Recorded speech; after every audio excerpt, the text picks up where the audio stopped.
Let's get in a fundamental view on the markets and what the exact reading is. We've got Funny Shekhar, Fund Manager PMS of Angel Broking, who now joins in on the show. Funny, to start off with, we've been talking about how the reform moves have been fairly positive, although the global situation does remain a bit dodgy. What do you think is going to be the direction that the market is going to lead with come 2013? I guess 2013 will not be a homogeneous year. I'm not suggesting that 2012 was one. So to that extent, while on a year-on-year basis, like 2012 reported 25% returns, 2013 might not give you more than 15 to 16% returns.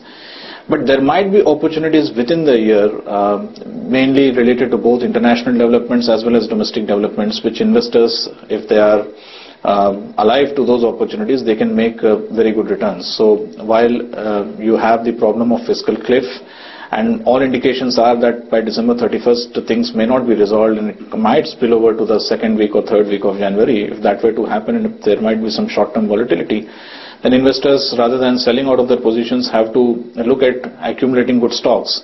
That's a strategy that worked in 2012, and 2013 would be similar. Funny, do you think expectation management could be a key challenge for 2013? Because currently expectations are high. Just about everyone is convinced that Reserve Bank of India will cut rates. Government of India, the policy action has kicked in, and earnings will only expand.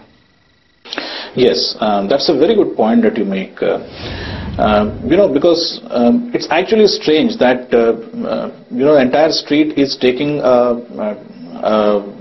interest rate cut in the January or the March policy as a given. Now, that's not the way monetary policy works anywhere in the world. So if the Reserve Bank, which has till now shown that it is very much focused on inflation, were to disappoint the street either in the quantum or in the timing of the cut, and if by the middle of the next calendar year the street were to get a sense that while it had initially penciled in 75 to 100 basis points, hardly 25 to 50 basis points were to come, that might be one of the reasons for disappointment, because I think the Reserve Bank might actually wait for the March policy and not disclose its hand in the January policy itself, because there is a budget that's coming in between, and it being the last full budget, I guess the central bank will be very interested to see what kind of fiscal deficit projections and efforts the government makes, and that might actually compel it to wait till the March policy, which in itself might disappoint the street to a little extent. Funny, it's been a fairly active year also in terms of a lot of IPOs, primary issuances that we've seen. There have been OFSs as well. What do you think that is doing to the overall liquidity scenario? I guess it's sapping a little bit of liquidity, mainly from LIC, whose liquidity matters in market conditions like this, because OFS issuances will just not continue for this financial year, but that will play a major part in the next financial year if the government has any hope of keeping its finances in check. So you will have LIC might not come to the rescue of the market. Even in the last 3 to 4 months, if you see, it's more of the global liquidity that has been helping us. So if something untoward were to happen on that front, even momentarily, I guess the impact of that might be felt by us. But as I said, those are all opportunities for investors to accumulate stocks. Funny, now for the year, Wockhardt was a special situation stock, United Spirits was a special situation stock. Are there any special situation stocks you're betting on for next year? Well, not really. I don't know if there are special situations. We are generally liking stories where there is the business cycle is going through a downturn. This is not exactly similar to what happened with Wockhardt, because, as you said, they were one-off cases. So within that theme, we like the print media a lot, vernacular ones, because advertising cycle has bottomed out, and so has the newsprint cycle topped out. So in the next 4 to 6 quarters, we believe there is a good chance for revival of the same. Similarly, agri-input players like Swaraj Engines or a VST Tillers is something that we like. So, our eyes are completely fixated on the rural consumption space, because that's where we see that there is a huge opportunity in the next 4 to 6 quarters.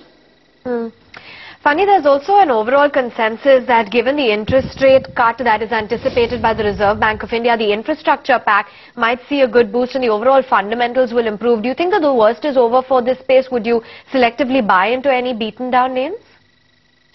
See, the worst might be over from a price point of view, but I'm not so sure that even a 100 basis point rate cut is going to work wonders for this space, because if you see, a bulk of these infrastructure projects came in the years between 2003 all the way up to 2008. Now, if you look back, that was also the time when interest rates were steadily increasing. So, this entire theory that, interest rates have to, considerably come down for infrastructure stocks to be viable, while financially true, is not completely true and is not born out of experience. What they require is animal spirits in the economy, where entrepreneurs feel very comfortable putting up new projects. A kind of animal spirits and business confidence. Something that we don't see happening over the next 4 to 6 quarters, at least we can't foresee at this point in time. So what might happen with a 50 basis point or 100 basis point, whichever camp you are in, is the banks will be the first entity or first group of stocks which might benefit, because there are stressed borrowers on the margin which will immediately get reprieve, and more importantly it will help banks to actually reduce the retail lending rates even more, because that's where the bulk of the business has been happening for the last 1 year. And that's actually good for maybe a majority of two-wheelers or four-wheeler stocks. Maruti, by the way, is going up on that hypothesis.